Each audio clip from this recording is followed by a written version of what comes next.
By any reasonable measure, Sloth has had a full day. There were emails, there were tabs, there were, at one point, 11 tabs.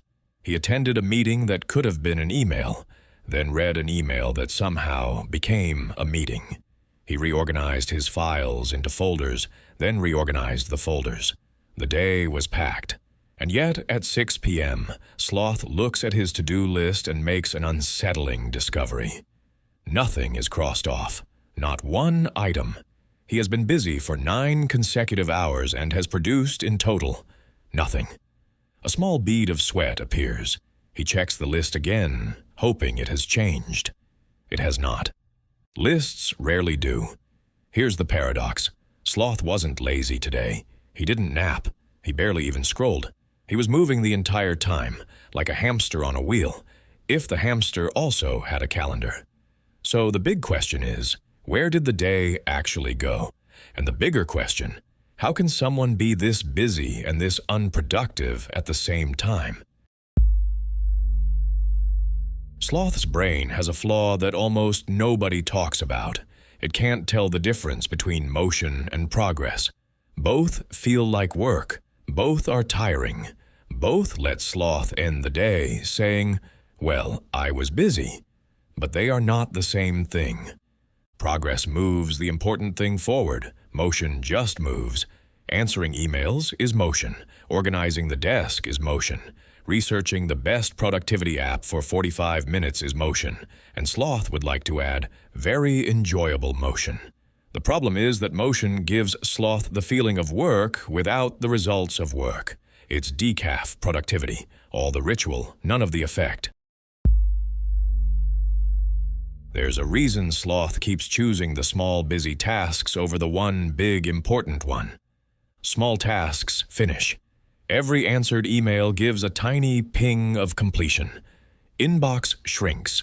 Dopamine arrives. Sloth feels efficient. The big task offers no such service. It sits there, vague and enormous, offering 0 pings for hours. Write the report? That's 1,000 small decisions and no applause until the end. Clear the inbox? That's 30 tiny victories before lunch. To Sloth's reward system, this isn't even a contest. The inbox is a slot machine. The report is a tax form. So Sloth spends his day collecting crumbs of completion, while the actual meal sits untouched. By evening, he's full of crumbs, and somehow still starving. It gets worse. Sloth doesn't just do small tasks. He does all of them at once. A bit of email, a glance at the chat, back to the document, oh, a notification, back to the email. Sloth calls this multitasking. Science calls it something else. Researchers found that when you switch tasks, part of your attention stays stuck on the previous one, like gum on a shoe. It's called attention residue. Sloth opens the document, but a piece of his brain is still in the inbox, wondering if Greg replied. He returns to the inbox. A piece of him is now worried about the document.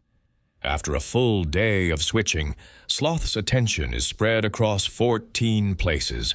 No single task ever received more than 60% of his brain. The other 40% was at all times somewhere else, thinking about Greg.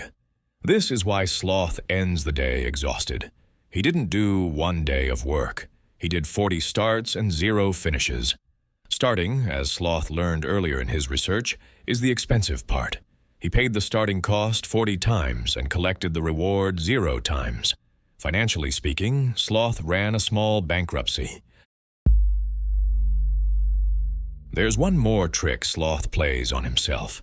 He fills his calendar, meetings, check-ins, syncs, calls.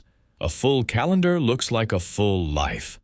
Sloth gazes at all those colored blocks and feels important, the way one might feel wearing a very official costume.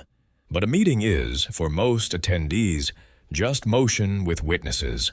Sloth sits there, nods at appropriate intervals, writes "good point" next to a point he did not hear, and leaves with 3 new tasks and no time to do them. The calendar didn't protect his work. The calendar ate it, and the only time left for actual work is now 9 p.m., when Sloth's brain has the processing power of a damp sponge. Eventually, Sloth discovered a question that cuts through all of it. At the end of the day, he asks, "If someone watched a recording of my day, what would they say I actually produced?" Not how busy he looked, not how tired he feels. What exists now that didn't exist this morning? The first time Sloth asked this, the answer was a very organized folder structure. Nobody has ever asked Sloth for a folder structure. It was an uncomfortable evening. Number 1. Pick the one thing. Before the day starts, Sloth chooses a single task that would make today count. Not 5. 1. If everything is the priority, nothing is, and Sloth will instinctively choose the easiest everything. Number 2. Do it first. The important task goes at the start of the day, before the inbox opens. The inbox is a list of other people's priorities. It can wait an hour. It has, historically, survived worse. Number 3. Batch the small stuff. Emails, messages, little tasks, all of it gets 1 or 2 fixed time blocks per day. Outside those blocks, the inbox is closed. Greg will live. Number 4. Count finishes, not hours. Sloth stops measuring his day by how busy it felt and starts measuring it by what got completed. 1 finished important task beats 9 hours of professional grade motion. It doesn't feel busier, that's the point.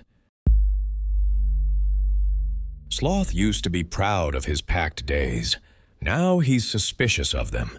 He has learned that busy is the most respectable disguise that avoidance has ever worn. A truly productive day often looks boring from the outside.